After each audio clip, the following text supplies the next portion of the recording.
Chers amis, chers fidèles, bonjour. Nous poursuivons notre méditation de ce beau testament d'amour que le Christ nous a laissé au soir de sa passion. Et nous voyons dans les évangiles que nous avons ces temps-ci que son départ est imminent. D'ailleurs, dans l'évangile d'aujourd'hui, nous sommes en Jean 16, versets 5 à 11, Jésus nous dit qu'il faut qu'il s'en aille. Et que s'il ne s'en va pas, nous ne recevrons pas le défenseur. Alors d'abord, il faut qu'il s'en aille. Pourquoi il faut qu'il s'en aille? Nous sommes dans l'unité du mystère pascal. Passion, mort, résurrection, ascension, Pentecôte. Saint Jean décortique, mais pour mieux unifier tous ces éléments de la vie de Jésus. Et alors, nous sommes à quelques jours du mystère de l'ascension, ce jour où Jésus introduit notre humanité en Dieu.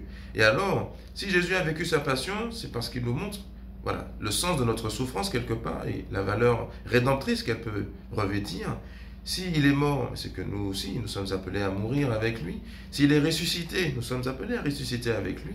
Et s'il est introduit en Dieu, avec son humanité, c'est que nous avons vocation à monter auprès de Dieu. Et alors voilà pourquoi Jésus doit s'en aller, pour introduire notre humanité en Dieu. Et aussi envoyer l'Esprit Saint pour que nous vivions de l'Esprit, pour un jour justement parvenir à ce ciel. Alors l'Esprit Saint, le défenseur, quand il viendra à nous, que fera-t-il? Jésus nous dit, quand il viendra, il établira la culpabilité du monde en matière de péché, de justice et de jugement.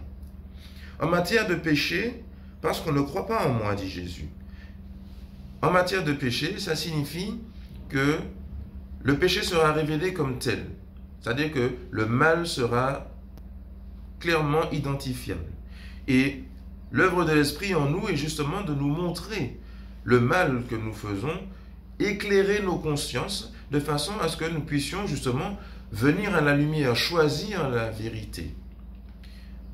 Dans un exercice que l'Église préconise, chaque jour, nous pouvons, à la fin de nos journées donc, faire ce qu'on appelle un examen de conscience, relire notre journée à la lumière de l'Esprit Saint, et alors voir ce qui a été et rendre grâce à Dieu pour cela. Mais aussi demander pardon à Dieu pour ce que nous avons fait qui ne lui a pas plu. Et alors, tout ce que nous avons fait vient à notre mémoire, à la lumière de l'Esprit, et alors tout ce qui vient nous est manifesté pour que nous puissions non seulement l'identifier, mais aussi le fuir.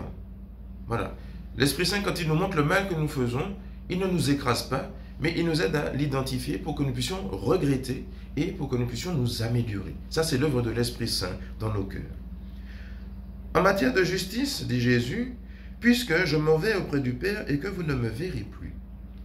La justice, c'est que l'Esprit Saint nous montre que Jésus est le juste, qu'il est celui qui est envoyé par le Père. Et il nous montre aussi que tout ce qu'il a fait est juste. Il nous aide à comprendre pourquoi Jésus a fait tous ces miracles, est passé par tout ce qu'il est passé, pourquoi il est mort, pourquoi il est ressuscité, pourquoi il est monté auprès du Père, etc. Ça, c'est l'œuvre de l'Esprit Saint qui nous fait entrer, comme Jésus nous dit, dans la vérité tout entière. Il nous manifeste la justice des mystères de Dieu, pourquoi Dieu agit ainsi et pas comme ça. Voilà. L'Esprit Saint nous aide à entrer dans les profondeurs des mystères de Dieu, comme nous le dit saint Paul. Et en matière de jugement, puisque déjà le prince de ce monde est jugé. Oui, l'Esprit Saint nous révèle que par la victoire de Jésus sur la croix, Satan a déjà perdu. Et il nous le rappelle pour que nous puissions nous motiver dans cette voie de l'espérance que le Christ a tracée pour nous, espérance qui nous mène jusqu'au ciel justement. Parce que l'Esprit Saint est ce défenseur qui nous mène jusqu'au ciel. Alors viens, Esprit Saint, viens dans nos cœurs et continue ton œuvre de salut. Bonne méditation à tous et bonne journée.